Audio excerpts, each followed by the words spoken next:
Bonjour et bienvenue dans Kiné et Bien-être. Aujourd'hui, nous allons explorer ensemble les os du crâne et du visage. Pour ceux qui sont nouveaux, n'oubliez pas de vous abonner, d'activer la cloche de notification pour ne rater aucune des prochaines vidéos. On commence. Alors, le crâne peut se définir de manière subtile comme une structure osseuse complexe qui protège notre cerveau et qui forme le visage. Il est composé de 22 os au total qui sont regroupés en deux grandes catégories. Premièrement, nous avons les os du neurocrâne, c'est-à-dire la boîte crânienne qui protège l'encéphale, les os du viscérocrâne, autrement appelés os de la face.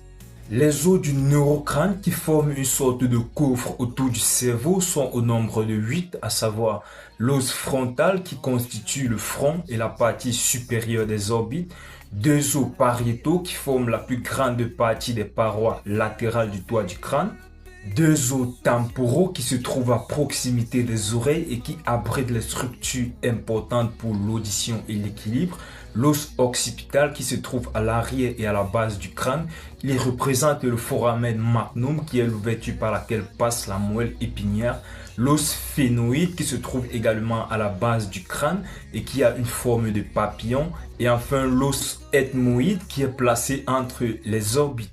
Ensuite, passons aux os du viscérocrâne qui sont au nombre de 14, parmi lesquels nous avons deux os nasaux qui forment la racine du nez, deux os lacrymaux qui se trouvent près de l'angle interne du nez et qui contribuent au canal lacrymal, deux os zygomatiques, encore appelés pommettes, qui forment la partie saillante des joues, les deux maxillaires qui portent les dents supérieures et qui constituent la plus grande partie du palais du, la mandibule qui est l'unique os mobile du visage qui porte les dents inférieures nous permet de parler et de mastiquer, les deux os palatins qui se trouvent à l'arrière du palais du, les deux cornets nasaux inférieurs qui participent à la structure latérale des fosses nasales et enfin l'os vomaire.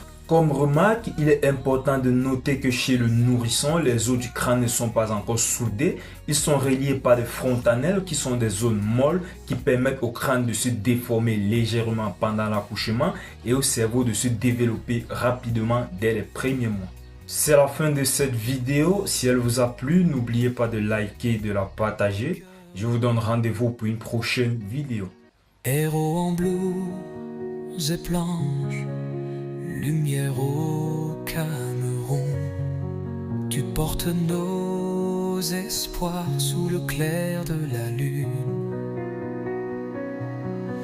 Médecin, soignant, des anges parmi nous, pour vous on chante nos mots, nos cœurs debout.